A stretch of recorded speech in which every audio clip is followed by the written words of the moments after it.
सबसे बड़ी गलती जो एक 10th का बच्चा करता है जब उसकी 10th खत्म होती है और जो उसकी पूरी लाइफ की काया पलट देती है, इज दैट जो वो 10th और 11th के बीच में एक क्रेजी अनप्रोडक्टिव ब्रेक ले लेता है, एज इफ उसने पूरा करियर बिल्ड कर लिया. And if you're a class 10 student or a parent of a class 10 student who has just appeared for board examinations in 2026, this is for you. अगर हमने medical या नॉन मेडिकल की stream करनी है, science stream करनी है, तो आप बहुत लंबा गैप नहीं ले सकते. अब एग्जाम 7th के अराउंड खत्म हुए थे, ऑलरेडी अराउंड 10 से 11 दिन हो गए हैं. ठीक है, आई अंडरस्टैंड मस्ती करनी बनती है, एक ब्रेक लेना बनता है because of a very simple reason कि हमने बोर्ड्स दिए हैं. But your heart also knows it बेटा कि बोर्ड एग्जाम का प्रेशर साइकोलॉजिकली ज़्यादा है एज कम्पेयर टू जो हम मेहनत करते हैं पूरा साल 10th में. Psychologically we are all occupied कि बोर्ड क्लास है.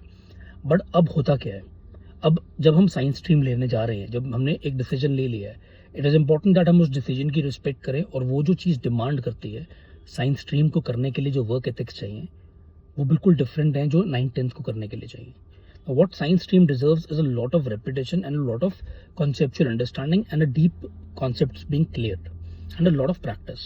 अब मैंने देखा है इतने सालों में बच्चे अपनी लेजर से 1 महीने का ब्रेक, 2 महीने का ब्रेक, ना स्कूल जाना, ना कोचिंग ज्वाइन करना, ना सेल्फ स्टडी मोड में आना, ऐसे हम अपने आप को सेलिब्रेट करते हैं. बोर्ड्स के बाद, रिजल्ट के बाद 11th-12th शुरू करेंगे. पेरेंट्स भी इस चीज़ में अंडरस्टैंड नहीं कर पाते कि जो 12th के अराउंड, जब 2 साल बाद बच्चे ने बोर्ड एग्जाम में अपेयर होना है, कॉम्पिटेटिव एग्जाम्स में अपेयर होना है, वो कोई भी कॉम्पिटेटिव एग्जाम हो सकता है. वो ज़रूरी नहीं है कि वो आपको जेई नीटी करना है, बट किसी भी प्रोफेशनल कॉलेज में, अच्छे कॉलेज को फोड़ने के लिए कॉम्पिटेटिव एग्जाम देना ज़रूरी है. उसको फोड़ने के लिए हमें वो उसी टाइम लाइन पर होना है 2028 में.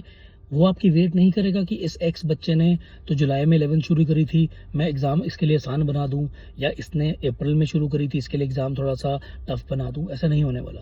एंड मैंने देखा अपने सालों के एक्सपीरियंस से, बच्चा मई में, जून में, जुलाई में बेचारा मुंह उठा के आ जाता है, 11th के बैच में आ जाता है. हम लोग भी टू बी ऑनेस्ट उसको गाइड बिल्कुल सही करते हैं कि बेटा आजा, नया बैच शुरू हो रहा है. बट ट्रस्ट मी, जो इम्पैक्ट आप लोग डे 1 से स्टार्ट कर सकते हो, चाहे वो सेल्फ स्टडी मोड ही हो, चाहे वो यूट्यूब मोड ही हो, चाहे वो प्रोफेशनल कोचिंग हो, चाहे वो स्कूलिंग हो, लेकिन अ गुड स्कूल, वो आप लोग कभी नहीं बिल्ड कर सकते if you waste 90-100 days. Trust me on this. If और अगर आपको कोई ये बोलता है आप लेट आओ, जल्दी आओ, हम आपको करवा देंगे, हो जाएगा, कोई फ़र्क नहीं है, वो आपसे तरह झूठ बोल रहा है. बेटा अपने गेम को समझो, अपने मस्ती को लिमिट कर लो. फिर आप पूरी दिन मस्ती करने के बाद भी इन द बिगनिंग आप आराम से 4-5 घंटे की सेल्फ स्टडी या प्रोफेशनल कोचिंग या स्कूल स्टार्ट कर सकते हो. एंड धीरे धीरे you can build up. But बिल्कुल ऐसा मत करो कि बिल्कुल ही काम खराब हो गया, because this break is going to haunt you for forever. Beta, all the best, take action.